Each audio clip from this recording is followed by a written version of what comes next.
মৃত্যুর আগে হইল ওই বদদোয়া একবার না একবার তোমার উপরে পড়বে। একটা কথা মনে রাখবা, আব্বা আম্মা দুনিয়া থেকে বিদায় নিয়ে যাওয়ার পরে টের পাবা এই বাপ মা কত পরিমাণে দামি একটা বৃক্ষ তোমার আমার দরবারে ছিল। ওই সময় টের পাবা, ওই সময় মা বাবার পরিপূর্ণ কদর দিতে পারবা রে বাবা। তুমি যখন অসুস্থ হয়ে যাও, তোমার মায়ে গিয়া সামনে দাঁড়ায়া যায়, তোমাকে সুস্থতা করার জন্য মায়ে ব্যাকগ্রাউন্ডে দাঁড়ায়। আরে সন্তানটা অসুস্থ হয়ে গেল, সুস্থতার নিয়ামতে আনার জন্য যা মেডিসিন লাগবে, দেখবা মায়ে গিয়া গিয়া বিছানার পাশে বসে গেল। আর যখন জ্বর আসে, এরপরে মায়ে তোমারে সুন্দর করে পানি দিয়া মাথার মধ্যে পানি দেয়, মেডিসিন কেনার জন্য মায়ে বাজারের মধ্যে দৌড়ায়। কেন রে? কারণ মায়ের মতো আপন তো বাবা কেউ হবে না, ওই আব্বার মতো আপন দুনিয়ার মধ্যে কেউ হবে না রে বাবা। এই যে চট্টগ্রামের একজন আইনজীবীকে এরা দুনিয়া থেকে বিদায় করে দিল, ওই যে সাইফুল ইসলাম আলিফ সাহেবকে দুনিয়া থেকে বিদায় করে দিল। ওর জানাজার সময় দেখলেন না ওর মা কি সুন্দর কইরা কইরা কপালের মধ্যে চুমু দেয়, সন্তানের জন্য আমার রবের দরবারে আবদার জানায়া দোয়া কইরা দেয়। সাইফুল ইসলামের মায় জানে রে বাবা, সাইফুল ইসলামের জন্য কত পরিমাণে অন্তরের মধ্যে মায়া। একটা সন্তানের জন্য দেখবেন মায় এত পরিমাণে মহাব্বত করে ভালোবাসে, আপনার বউ এত ভালোবাসবে না, আপনার ছেলে মেয়েরা আপনার এত পরিমাণে ভালোবাসবে না, আপনার বন্ধু বান্ধবেরা এত পরিমাণে ভালোবাসবে না। মায়ের সন্তানের যে ভালোবাসা দেয়, এই ভালোবাসা অন্য কেউ দিতে পারে না। চিল্লা এখন ঠিক কিনা? ওই মা বাবার দোয়া নিয়ে আগে যুবক, যেই মা বাবা তোমার মরণের পরেও বান্দা তোমারে ভুলে না, বরং রবের দরবারে দোয়া কইরা দেয়। সাবধান, বদদোয়া নিয়ে আগেও না। বদদোয়া নিয়ে আগে যাওয়ার কারণে হযরত জুরাইজের কি পরিমাণ পরিণতি হয়ে গেল। বুখারী শরীফের বর্ণনা, রাহমাতুল লিল আলামিন একদিন সাহাবায়ে কেরাম নিয়ে সামনে বয়ান করে। নবী বলল, সাহাবীরা জীবনে কোনোদিন আব্বা আম্মার সাথে খারাপ ব্যবহার কইরা বদদোয়া নিবা না। সাহাবায়ে কেরামদের নবীর ঘটনা শোনায়, নবী জানায় দেয় সাহাবায়ে কেরামেরা, বনি ইসরাইলের মধ্যে একজন আবেদ ছিল, ওই আবেদের নাম হলো জুরাইজ। কি নাম? সবাই বলেন কি নাম? জুরাইজ। আলেম না আবেদ? আলেম এক জিনিস, আবেদ কি আরেক জিনিস। হুজুর, বড় হুজুর, ইলমের ঘাটি নিয়ে, ইলমের পুঁজি নিয়ে দৌড়ায়, ঠিক মতো ফজরের নামাজ জোহরের নামাজ পড়ে না। আছে না নাই? আমি আমারে বলি, আমি আমার লোকদের বলি, আমি আমার ঘরানার লোকদেরকে বলি, কারণ আমি আগে নিজে, এরপর আপনারা। বড় হুজুর ঠিক মতো নামাজ পড়ে না, রিকশাওয়ালা হুজুরও না, হুজুরের ধারে কাছেও না, ফজর ছাড়ে না, জোহর ছাড়ে না, আসর ছাড়ে না, মাগরিব এশা ছাড়ে না, এমন রিকশাওয়ালা আছে না নাই? আছে না নাই? আছে না নাই? এজন্য আলেম হলে জান্নাতি, আবেদ হলে জাহান্নামী। বিষয়টা এমন নয়। আল্লাহ তো বান্দার দেখে দিন, দেখে আমল, দেখে অন্তর। একজন আবেদ জুরাইজ অনেক বড় আলেম, এমন কিন্তু আল্লাহর গুণগান গায় বেশি, আল্লাহকে স্মরণ করে বেশি। পাহাড়ের চূড়ায় তাহাজ্জুদ পড়ে, তো হঠাৎ করে মায়ে ডাক দেয়, এই জুরাইজ, আমার জন্য এক গ্লাস পানি নিয়ে আস। কি কয়? এক গ্লাস পানি আমার জন্য। জুরাইজ ডাক শোনার পরেও মায়ের কথা জবাব দেয় না। দ্বিতীয়বার যখন আবার ডাক দেয়, আমার জন্য এক গ্লাস পানি নিয়ে আসো, জবাব দেয় না। তৃতীয়বার যখন আবার মা ডাক দেয়, জুরাইজ, আমি মায়ের তৃষ্ণা লাগছে রে, আমার জন্য এক গ্লাস পানি নিয়ে আয়। এরপর জবাব দেয় না। মায়ের রাগান্বিত হয়ে গেল, ক্ষুধান্বিত হয়ে গেল, রবের দরবারে আবদার জানায়, ও দয়ার আল্লাহ, আমার জুরাইজের আমি 3 বার ডাক দিলাম, 3 বার আমার কথা শুনে নাই রে মাওলা। আল্লাহ গো, এই জুরাইজের তুমি একটা বেশ্যা নারীর ফিতনার মধ্যে না ফেলায়া দুনিয়া থেকে তুমি নিও না। মায়ের বদদোয়া দিল, মায় যখন বদদোয়া করে দেয়, চিল্লায়া বলো কবুল করেন কে? কে কবুল করে? মায় যখন দোয়া করে কবুল করে কে? যদি বদদোয়া দেয় হবে কি হবে না?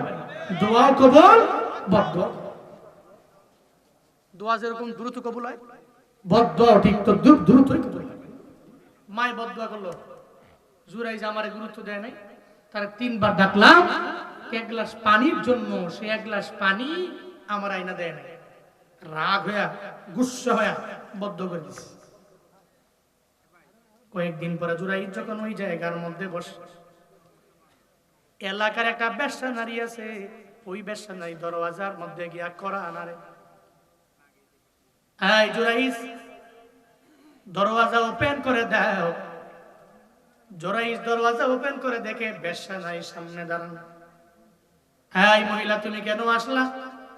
ওই নারী জানায় দেয় জুরাইজ, দুনিয়ার কেউ দেখে না, কোনো পক্ষী দেখবে না, কোনো মানুষ দেখবে না, তোমার মুরিদান দেখবে না, তোমার ভক্তরা দেখবে না, কোনো মানুষ দেখবে না, কেউ দেখবে না। এই পাহাড়ের চূড়ায় শুধু তুমি আর আমি, চলো না একটু জেনার কাজের মধ্যে লিপ্ত হয়ে যায়। জুরাইজেরা কয়, তুমি চাইলে আমার সাথে অন্যায় কাজের মধ্যে লিপ্ত হতে পারো, একটু অপরাধে লিপ্ত হয়ে যাইতে পারো।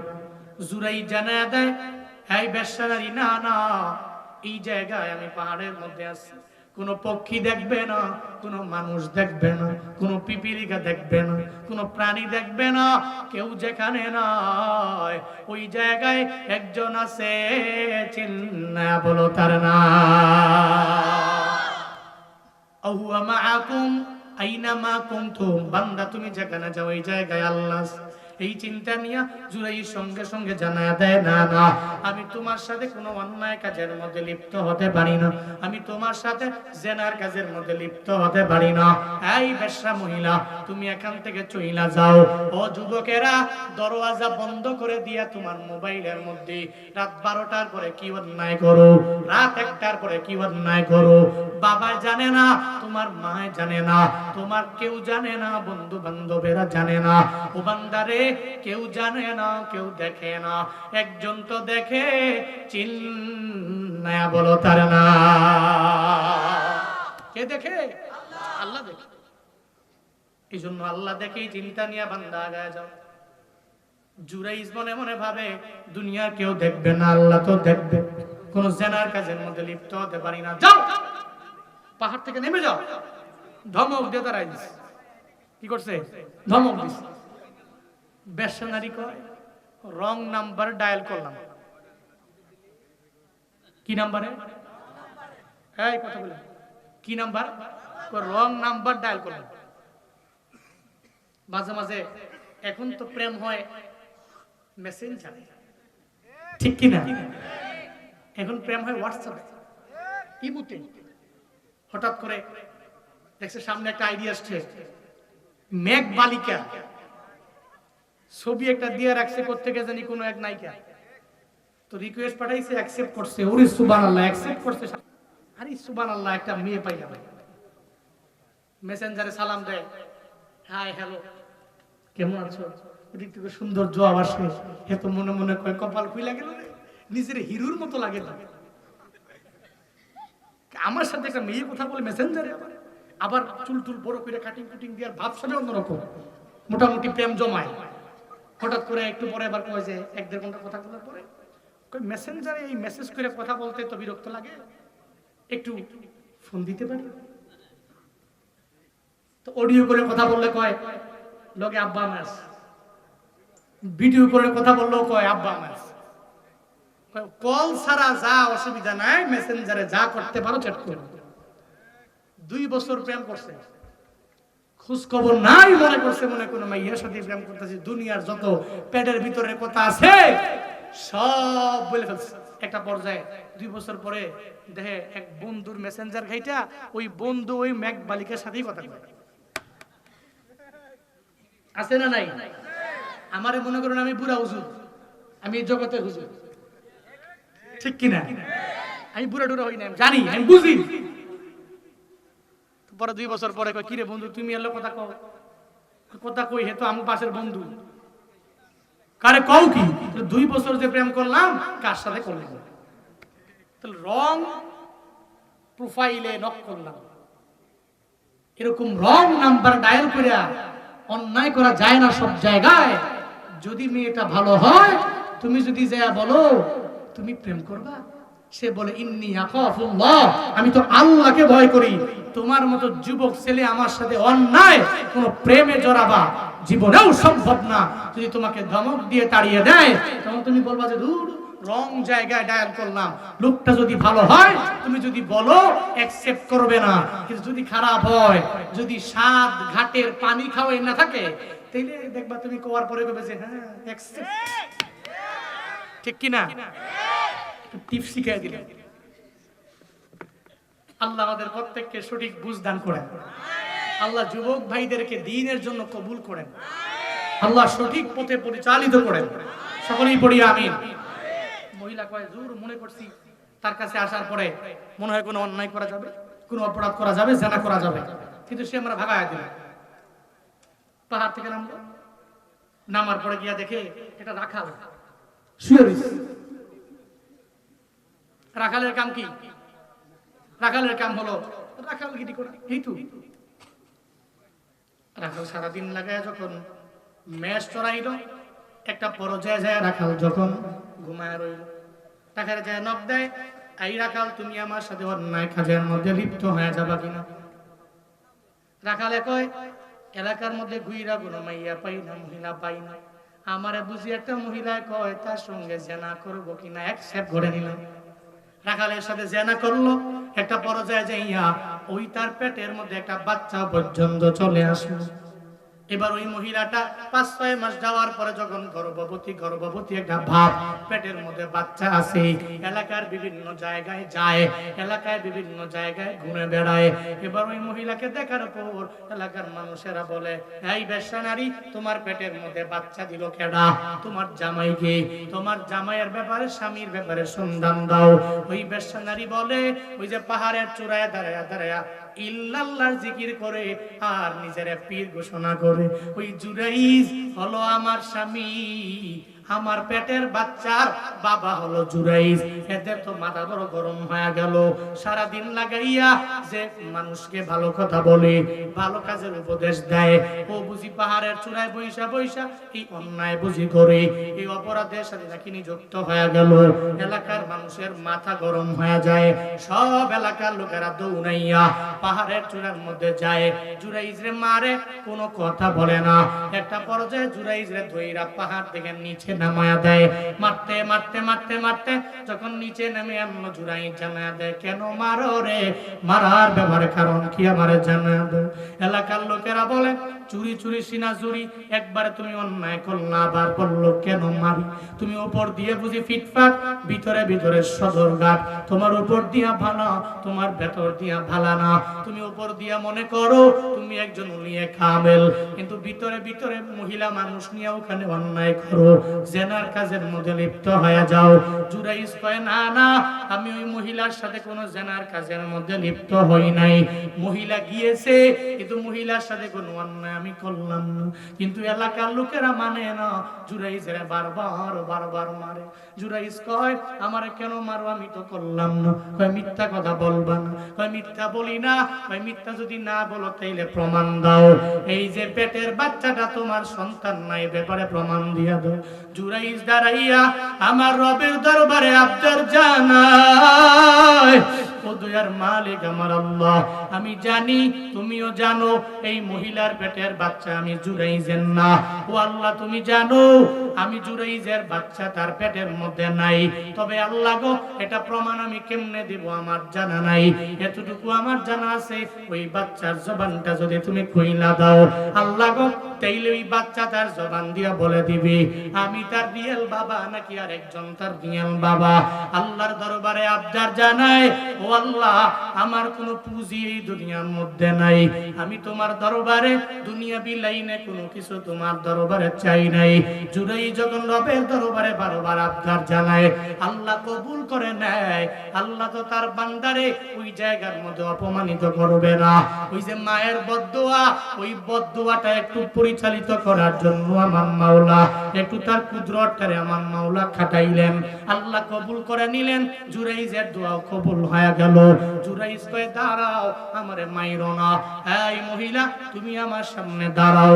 এবার যখন জুরাইজ মহিলার সামনে দাঁড়ায়, ওই মহিলার পেটের বাচ্চার দিকে শাহাদাতি আঙ্গুল দিয়ে রবের দরবারে আবদার জানায়, ও দয়ার মালিক, আমি জুরাইজ জানি আমি বড় নিমক হারাম, আমি বড় গুনাহগার, কিন্তু আল্লাহ গো, এই পেটের বাচ্চাটার জবান তুমি চাইলেই তো তুমি খুলে দিতে পারো। তুমি রাজা দিরাজ, ওই সন্তানের মালিক তুমি আল্লাহ। ও আল্লাহ, এই বেশ্যা নারীর পেটের মধ্যে যেই বাচ্চা আছে তার জবানটা তুমি খুইলা দাও। শাহাদাতি আঙ্গুল দিয়া ইশারা করতে দেরি হয়ে যায়। বলে, এই মহিলার পেটের বাচ্চা তুমি জানায়া দাও তোমার বাবাকে। সঙ্গে সঙ্গে ওই মহিলার পেটের বাচ্চার জবান একজনে খুলে দেয়। চিন্না বলো তার নাম।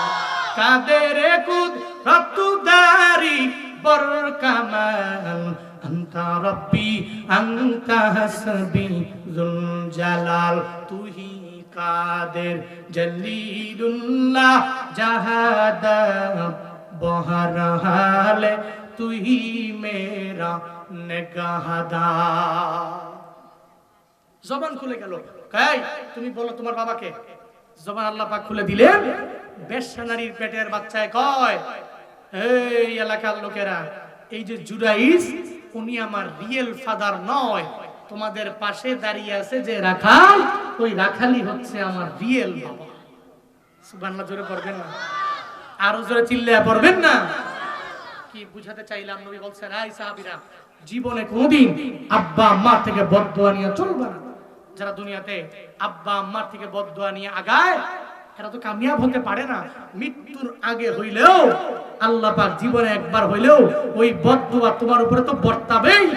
আল্লাহ পাক এটা তোমার পুরো লাইফেই একটা পরিবর্তন ঘটায়া দিবে ওই বদদুয়ার কারণে। যদি এখন মনে করো আম্মারা ধমক দিলাম, কই ব্যবসা তো ঠিক, চলাফেরাও ঠিক, ঘরে খানাও ঠিক, এই আব্বার ধমক দিলাম, আব্বা কষ্ট পাইছে, চলি তো ভালোই, সন্তানরা ভালোই আছে, সুন্দর চলতেছি না।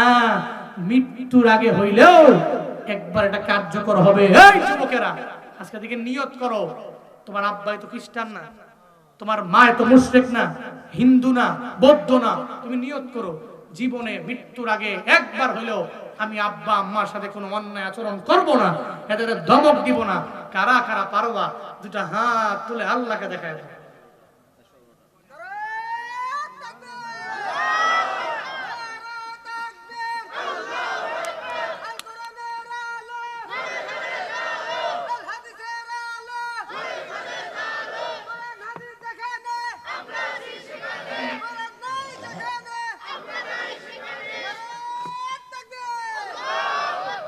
আল্লাহ আমাদের প্রত্যেককে আব্বা আম্মার দোয়া নিয়ে চলার তৌফিক দান করেন। সকলেই পড়ি আমিন। আরো জোরে পড়েন আমিন, আর একটু আওয়াজ করে আমিন।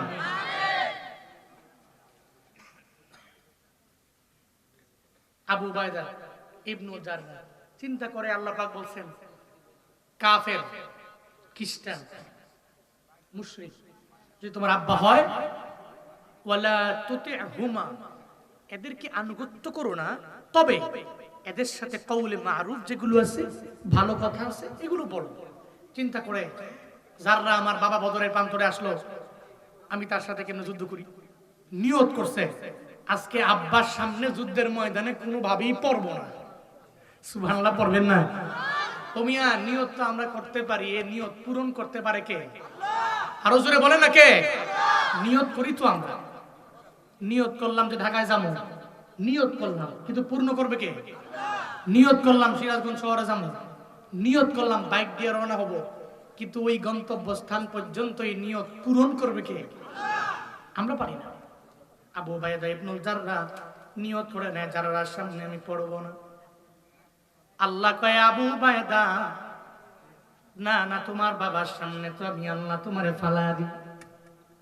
বদরের প্রান্তরে নামলেন, সামনে জাররাহ যখন বাবা দাঁড়ায় গেল, বাবার সামনে দাঁড়ায় আবু উবাইদা যখন সামনে পড়ে গেল বদরের প্রান্তরে যুদ্ধের ময়দান, ওই জায়গায় যা মনে মনে চিন্তা করে আমার বাবার হাতে বাবার শরীরের মধ্যে আগে আমি তরবারি চালাবো না।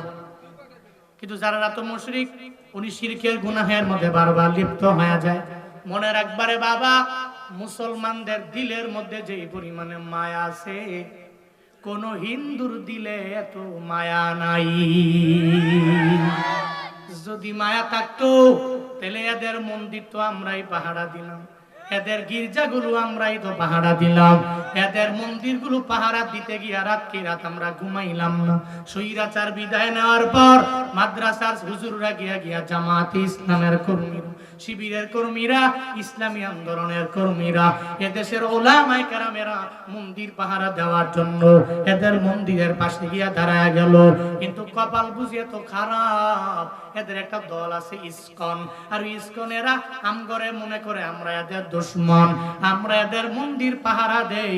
আর চট্টগ্রামে আমাদের মসজিদেরা ভেঙ্গে চুরমার করে দেওয়ার জন্য এরা মসজিদের মধ্যে ঢুকলো। মনে রাখবারে বাবা, যত এদের প্রতি বারবার দরদ দেখাও, মনে রাখবা এরা মুসলমানদের ভালো চায় না, এরা চায় এদেশের মধ্যে ইসলামটাকে মুছে হিন্দু ধর্মটারে দাও।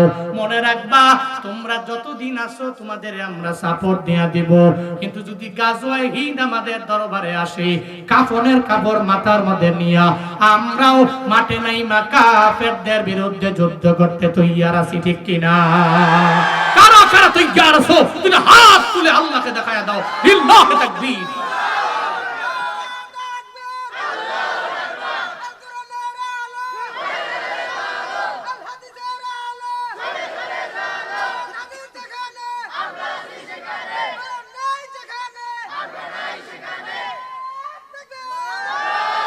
মুসলমানের এই দেশেতে ইসকনের ঠাই নাই, ইসকনের পক্ষে যারা এদের কোনো রক্ষা নাই।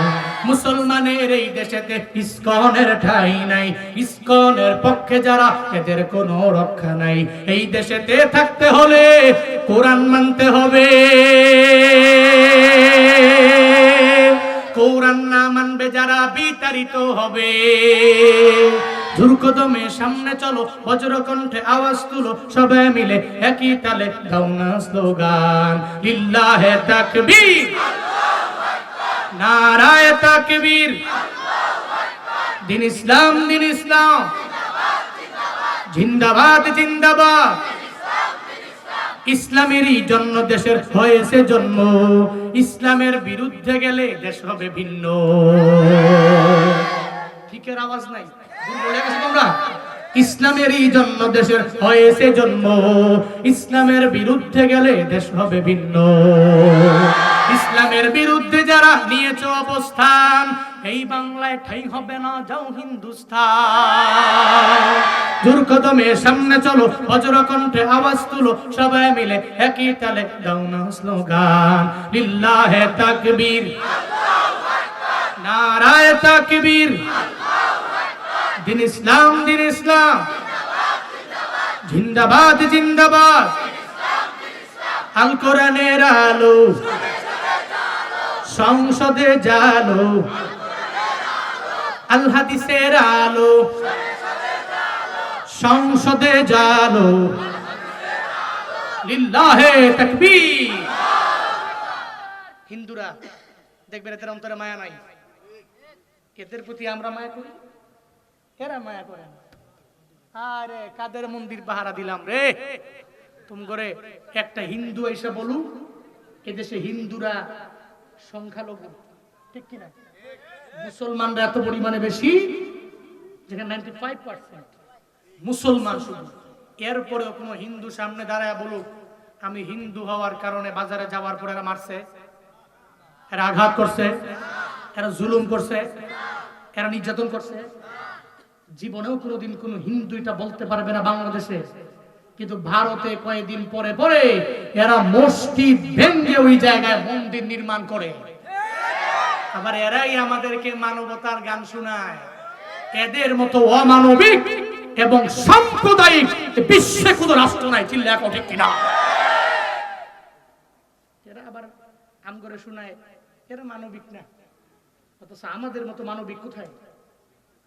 একটা হিন্দু এসে বলুক মিডিয়ার সামনে তার উপরে জুলুম করা হয়েছে, তার উপর নির্যাতন করা হয়েছে।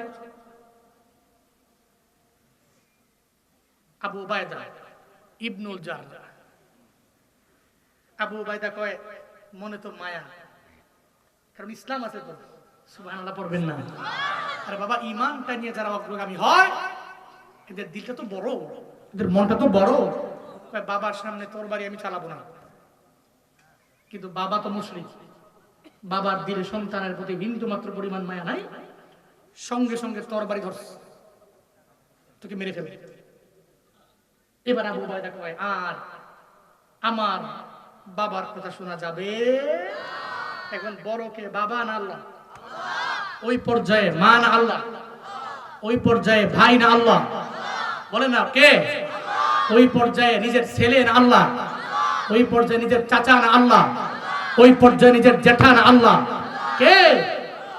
এবার মনে করলো যে প্রায়োরিটি আর বাবাকে দেওয়ার সময় নাই, তরবারি দিয়া আল্লাহ কয় ওই আবু উবায়দা তুই চাস দূরে থাকবি, আর আমি চাই তোর বাবার সাথে যুদ্ধের ময়দানে তোরে ধরা খাওয়ায় দিব, দুইজনে মিল্লা যুদ্ধ করবি।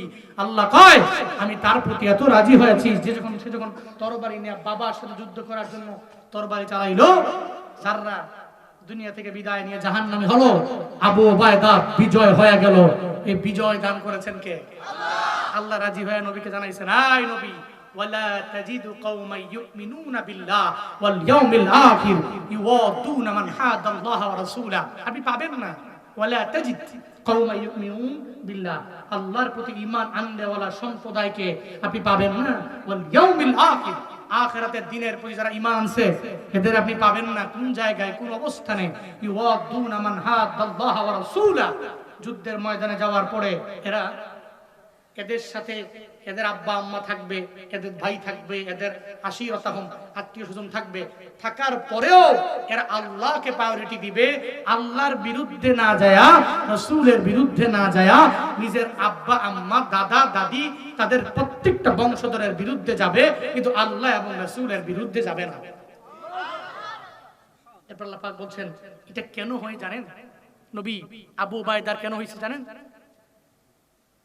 উলাইকা কাতাবা ফি কুলুবিহিমুল ঈমান। আল্লাহ পাক বলছেন তিনি তো তাদের অন্তরের ভিতরে ঈমানটাকে লিপিবদ্ধ করে দিয়েছেন। সুবহানাল্লাহ পড়বেন না? এই সমস্ত মানুষ কেমনে পারে তার বাবার বিরুদ্ধে লড়াই করতে যুদ্ধের ময়দানে? কেমনে পারে? পারে কেমনে জানেন? আল্লাহ পাক তাদের অন্তরে কাতাবা ফি কুলুবিহিমুল ঈমান, তাদের অন্তরে আল্লাহ পাক রব্বুল আলামিন ঈমানটাকে লিপিবদ্ধ করে দিয়েছেন। এরপর কি করেছেন? ওয়া আইয়াদাহুম বিরূহিম মিন, এমন কি আল্লাহ পাক রব্বুল আলামিন নিজ কুদরতি হাতে রূহটাকে, আল্লাহ পাক তাদের ভিতরে আল্লাহ নিজের কুদরতি হাতে ঈমানের বলে বলিয়ান করে আল্লাহ নিজের হাতে সঞ্চারণ করেছেন। আরো জোরে আওয়াজ করে সুবহানাল্লাহ। এবার আসেন প্রতিদান কি? ইউদখিলুকুম জান্নাতিন তাজরি মিন তাহতিহাল আনহার খালিদিনা ফিহা। এরা আল্লাহ পাক এদেরকে মায়া করে এমন এক জান্নাতে ঢুকাবে যে জান্নাতের তলদেশ দিয়ে নহর সমূহ প্রবাহিত হয়। এবার আসেন এদের প্রতি আল্লাহর মন্তব্য কি? রাদিয়াল্লাহু আনহুম ওয়া রাদু আন, আল্লাহ বলেন আমি আল্লাহ এদের প্রতি রাজি, এরাও আমি আল্লাহর প্রতি রাজি। এদের প্রতি আমি আল্লাহ রাজি আর এরাও আমি আল্লাহর প্রতি রাজি। এবার আসেন এরা কোন দলের? সব কিন্তু 22 নম্বর আয়াত থেকে বলছি এরা কোন দলের। উলাইকা হিজবুল্লাহ আলা ইন্না হিজবাল্লাহি হুমুল মুফলিহুন।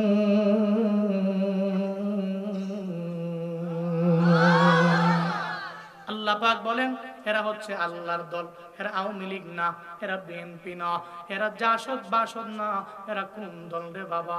এরা হলো আল্লাহ জানায় দিলেন আমার আল্লাহর দল। আল্লাহ কয় জেনে নাও ইন্না হিজবাল্লাহ, নিশ্চয়ই রবের দলের যারা এরা মুফলিহুন, সফল কাম হয়ে যাবে। ঘোষণা আমার না, চিল্লা বলো ঘোষণা কার?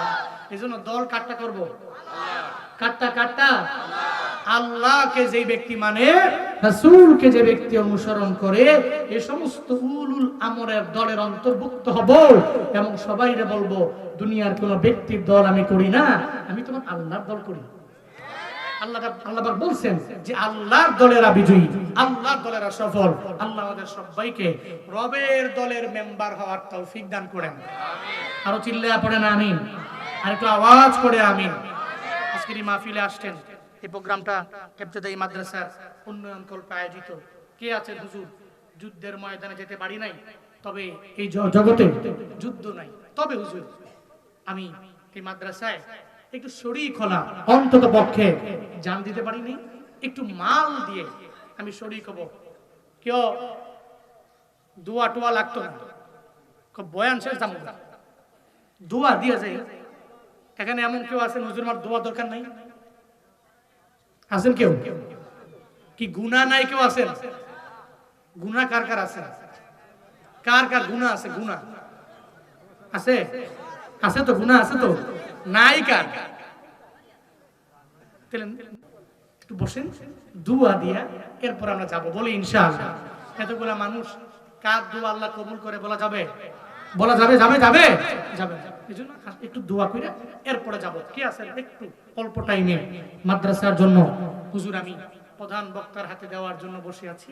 আমি জানি সিরাজগঞ্জে আমি বহুবার আসছি, আমি বহুবার আসি সিরাজগঞ্জে। আমার কালকের পরের দিন মাহফিল, হাটপাঙ্গাসি রায়গঞ্জে, এরপরে 8 তারিখে আবার সলক যায়, এরপরে এই মাসের লাস্টে আবার সিরাজগঞ্জের 3-4টা প্রোগ্রাম আছে, আবার জানুয়ারিতে প্রোগ্রাম আছে, জানুয়ারির মাঝামাঝি, ফেব্রুয়ারির শুরুতে আবার প্রোগ্রাম। সিরাজগঞ্জে প্রোগ্রাম দিয়ে ভরপুর। প্রতিদিন আমার কাছে মনে হয় ফোন যায় সিরাজগঞ্জ থেকে 4-5টা, খালি এই জেলা থেকেই হুজুর বয়ান দেওয়া লাগবে। এই জন্য সিরাজগঞ্জের মানুষ আপনারা, আমি জানি প্রধান বক্তার হাতে দেওয়ার জন্য অনেকে বসে আছেন। কে আছেন হুজুর এই মাদ্রাসায় শরীক হব? আমি জানি লং টাইম দ্বিতীয় বক্তা কি মাদ্রাসা? দারুল আরকাম। এই মাদ্রাসার ভিতরে দারুল আরকামের, আচ্ছা আচ্ছা, এই মাদ্রাসার ভিতরে দারুল আরকামের শিক্ষকেরা এরা শরীক হয়েছেন। কত? নগদ দিয়েছেন 3000 টাকা। পড়েন মারহাবা। আল্লাহ পাক এদের দানকে কবুল করেন, মঞ্জুর করেন। আল্লাহ এই দানকে ওসিলা করে এদের মনের সমস্ত নেক বাসনা পূরণ করে দেন। আল্লাহ এই মাদ্রাসাকেও কবুল করেন। পড়েন আমিন।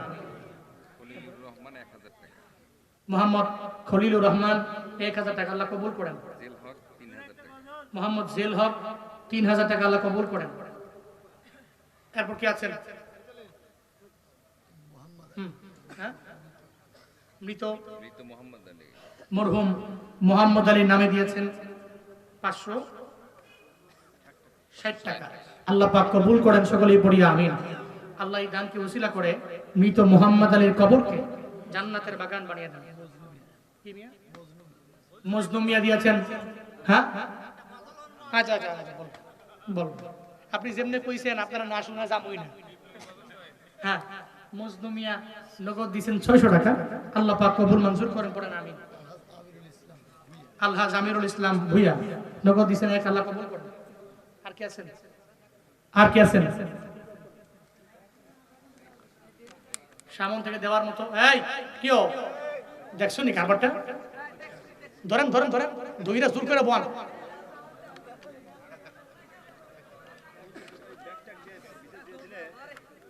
আচ্ছা ব্যাগ, ব্যাগ রুমাল, এটা হইলো এমদাদুল হক মাস্টার। কত? 2000 টাকা। আল্লাহ পাক কবুল করেন। পড়েন আমি। ব্যাগ দাও, ব্যাগ নিয়ে যাচ্ছে যে যা পারেন। আমার মা বোনদের প্যান্ডেলেও যাবে, মা বোনদের প্যান্ডেলেও যাচ্ছে, মা বোনেরাও দান করবে। আল্লাহ কবুল করেন। আব্দুল মমিন 500 টাকা। আল্লাহ পাক কবুল করেন। পড়েন আমিন। কি নাম? নাম বলো। মোহাম্মদ রনি 10,000 টাকা। আল্লাহ পাক কবুল করেন। পড়েন আমিন।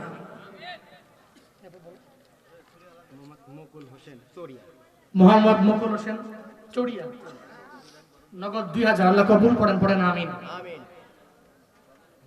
হ্যাঁ, এটা আমাদের যে জালসার যে কমিটি আপনার সাথে যে কথা বললাম, হ্যাঁ, আয়োজনের সবাই মানিক না ঈদ বয়সী 50,000, সামনে 15,000 টাকা আর 30 বস্তা সিমেন্ট, মানে 15,000 টাকা। এটা আমাদের জালসার আয়োজন। ওই যে আমার কথা বলছিলাম। হ্যাঁ, জালসার আয়োজন কমিটিদের ভিতরে ইতালি প্রবাসী মোহাম্মদ মানিক মিয়া, উনি আরো দিবেন ফোন উনি দিয়েছেন 50,000 টাকা। আরো জোরে মারহাবা। উনি আমার বয়ান শুনেন, ইতালি থাকেন, ফোন দিয়েছেন আমাকে, হোয়াটসঅ্যাপে যোগাযোগ আছে। উনি 50 দিয়েছেন এবং কি আরো দিবেন।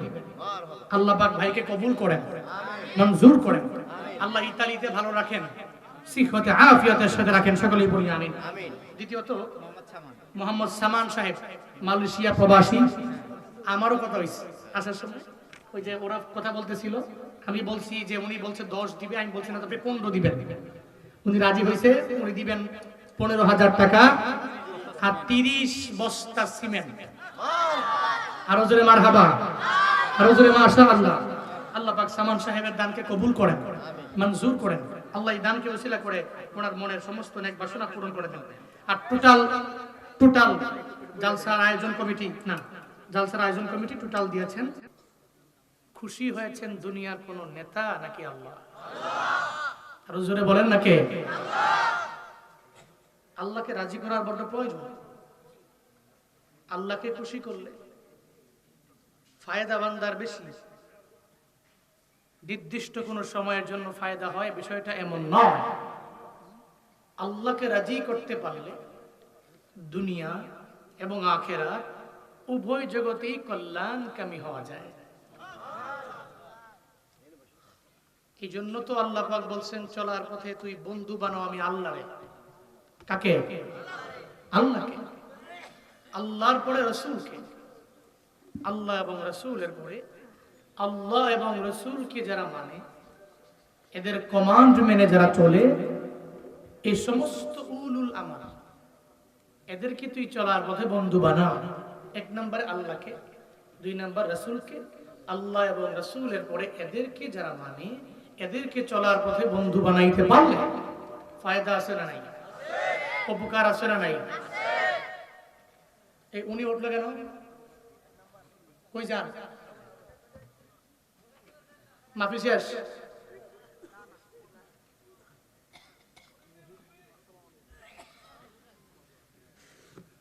শুনেন, মাহফিলে আসছেন, সোজা বসে থাকবেন, খারাপ লাগলে শুয়ে যাবে, লেকিন উঠা যাবে। ঠিক আছে? পারবেন তো ইনশাআল্লাহ? লং টাইম কথা আমি কোথাও বলি না।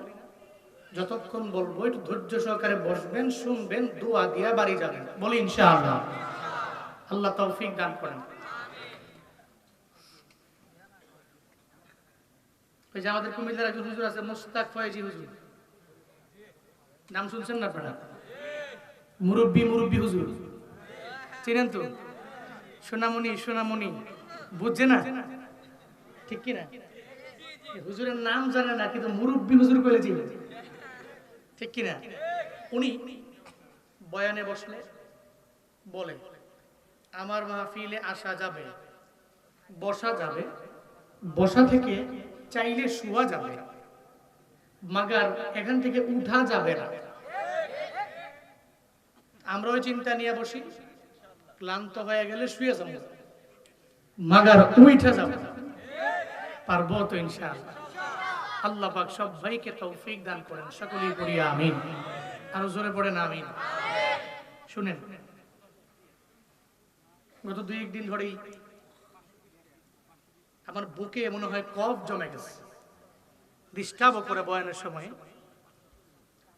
কিন্তু এরপরেও আমি যদি এখন বলি যে আমার সমস্যা আছে, 3 দিন মাহফিল ক্যান্সেল করে দিলাম, এদের অবস্থাটা যে কি হবে এটা আমি ভালো করে জানি। এই জন্য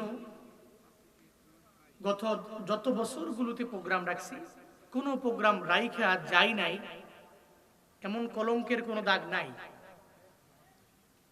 তো মৃত্যু পর্যন্ত নামের পাশে এই কলঙ্কের দাগ যাতে না লাগুক ট্রাই করি, চেষ্টা করি। কারণ এমন এক পরিবার জন্ম নিয়েছি, আমরা সবাই আলেম আলহামদুলিল্লাহ। দাদাও ছিলেন আমার উপজেলার, অহংকারের জন্য বলছি না, দাদা ছিলেন আমার উপজেলার সর্বপ্রথম টাইটেল পাস। যখন ওই এলাকায় টাইটেল পাস পর্যন্ত পড়ুয়া কোনো আলেম নাই। এরপরে বাবা আলেম, বাবার পরে আমরা তিন ভাই মাদ্রাসার লাইনে আলেম।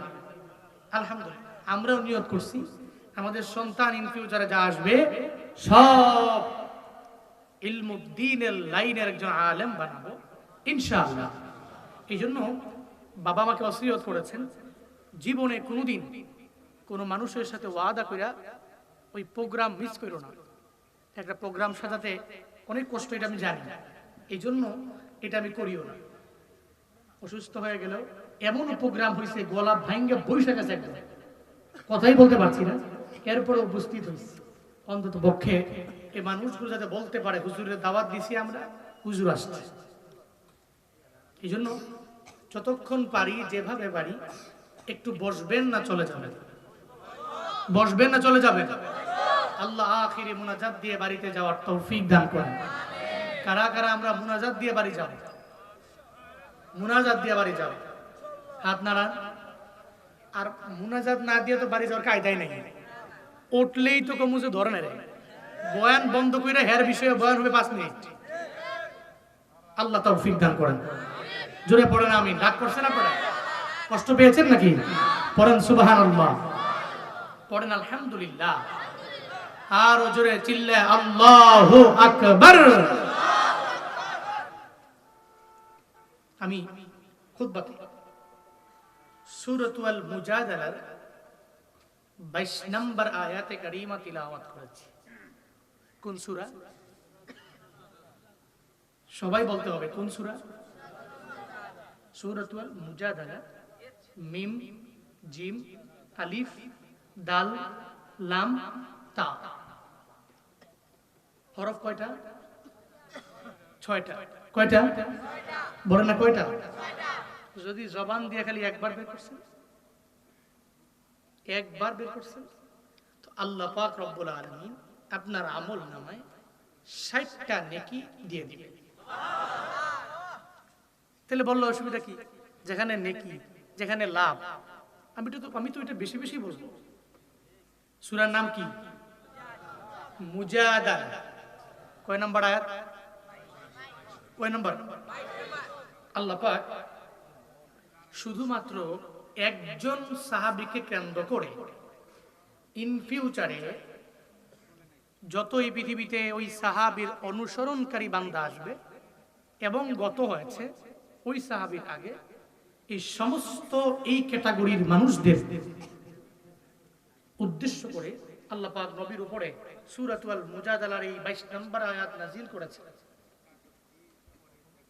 কয়জনকে উদ্দেশ্য করে? সবাই বলতে হবে। কয়জন? সুবহানাল্লাহ বিহামদি। একজনকে উদ্দেশ্য করে পুরো আয়াতের মানে তার দাম কম না বেশি? কম না বেশি? তার দাম বেশি বলেই আল্লাহ পাক তার উপরে কেন্দ্র করে পুরো আয়াতটাই নাযিল করছেন। এবং তার আগে যত গত হয়েছে, তার পরবর্তী কিয়ামত পর্যন্ত যত মানুষ আসবে, এই সমস্ত মানুষের যাদের ক্যাটাগরি ওই সাহাবীর সাথে মিলবে, আল্লাহ পাক রব্বুল আলামিন তাদের প্রতি রাজি হয়ে সন্তুষ্ট হয়ে এই আয়াতটাকে নাযিল করেছেন। আল্লাহ পাক কি বলছেন? ওয়ালা তাজিদু কওমান ইউমিনুনা বিল্লাহি ওয়াল ইয়াউমিল আখির واليوم الآخر يوادون من حاد الله ورسوله। আল্লাহ বলেন, ও নবী আমার, ওয়ালা তাজিদ, আপনি পাবেন না, কওমান ইউমিনুনা বিল্লাহি ওয়াল ইয়াউমিল আখির, আল্লাহর প্রতি যেই বান্দারা পরিপূর্ণ ঈমান এনে নিল, আপনি এদের পাবেন না। আখিরাতের দিনের প্রতি যারা ঈমান আনলো, আল্লাহ পাক বলেন আপনি এদের পাবেন না। বলে কোন জায়গায় পাওয়া যাবে না? ইউয়াদুনা মান হাদাল্লাহ ওয়া রাসূলা, যুদ্ধের ময়দানে যাওয়ার পরে এদের সামনে যদি কাফের দাঁড়ায় যায়, ওই কাফেরটা হলো তোর বাবা, যদি ওই বাবাই সামনে দাঁড়ায় যায়, যুদ্ধের ময়দানে যাওয়ার পরে, ওখানে যাওয়ার পরে তাকায় দেখবে তার ভাই দাঁড়ায় আছে, আপন ভাই, কিন্তু ভাই কালেমা পড়ে মুসলমান হয় নাই। 3 নম্বরে যদি তার সামনে তার নিজের ছেলে যদি সামনে দাঁড়ায় যায়, ও দেখবে ওই ছেলে কালেমা পড়ে মুসলমান হয় নাই। কাফের হওয়ার কারণে যুদ্ধের ময়দানে যাবে, তার সামনে কাফের বাবা অথবা কাফের ভাই অথবা কাফের সন্তান যদি সামনে দাঁড়ায় যায়, আল্লাহ বলেন, ও নবী আমার, আপনি দেখবেন এরা কাফের বাবার সামনে যুদ্ধের ময়দানে দাঁড়ায় যায়, কাফের বাবারেও প্রায়োরিটি দেয় না, কাফের ছেলেরেও প্রায়োরিটি দেয় না, কাফের সন্তানের প্রায়োরিটি দেয় না, ভাইয়ের প্রায়োরিটি দেয় না, এরা একজনের প্রায়োরিটি দেয়, চিল্লা বলো তার না। কারে প্রায়োরিটি দেয়? সামনে দাঁড়ায় গেল কাফের বাবা, অথবা তাকায় দেখে সামনে আছে তার ভাই, অথবা সামনে দাঁড়ায় আছে তার একটা সন্তান, সন্তান দাঁড়ায় যাওয়ার পরেও যুদ্ধের ময়দানে ঝাঁপিয়ে পড়ে। ও চিন্তা ভাবনা করে, আমার রব হলো আল্লাহ, আমি আল্লাহর বিরুদ্ধে যুদ্ধ করার জন্য ময়দানে নামতে পারি না, আমি আমার ভাইয়ের বিরুদ্ধে যুদ্ধে নামতে পারি, আমি আমার ছেলের বিরুদ্ধে যুদ্ধে নামতে পারি, আমি যুদ্ধের ময়দানে আমার সহোদর ভাই, আমার আপন বাবার বিরুদ্ধে যুদ্ধের ময়দানে তরবারি ধরতে পারি, কিন্তু আমার কালেমাকে প্রায়োরিটি না দিয়া, আমার আল্লাহকে প্রায়োরিটি না দিয়া যুদ্ধের ময়দানে থাকতে পারি না।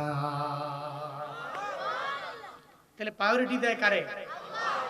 আল্লাহ পাক বলছেন, ওয়ালাউ কানু আবাআহুম আও আবনাআহুম আও ইখওয়ানাহুম, যদি যুদ্ধের ময়দানে যাওয়ার পরে এদের সামনে আবাআহুম, তাদের আব্বা অথবা দাদা অথবা দাদার বাবা অথবা দাদার বাবার বাবা, বুঝেন নাই, যদি সামনে দাঁড়ায় যায়, এরপরে তরবারি নিয়ে দাঁড়ায় আছি, কাফের হইলে আপনি যদি তরবারি উঠান, আমিও আপনার উপরে তরবারি উঠাবো, আপনাকে প্রায়োরিটি দিব না, আল্লাহকে প্রায়োরিটি দিব। সুবহানাল্লাহ, জোরে পড়বেন না? শুধু তাই না, এরপরে আল্লাহ পাক বলছেন, শুধু আবা আহুম এমন নয়, আবনা আহুম, তার ছেলে অথবা ছেলের ছেলে অথবা ছেলের ছেলের ছেলে যদি সামনে দাঁড়ায়, এরপরেও তাদের বিরুদ্ধে যদি এরা তরবারি ধরে, সেও তরবারি ধরবে, প্রায়োরিটি দিবে কারে? আল্লাহ। এরপরে তার সামনে ভাই, ইখওয়ানাহুম, ভাইয়ের ভাই, এরপরে ভাইয়ের ভাই, আবার ভাইয়ের ভাই,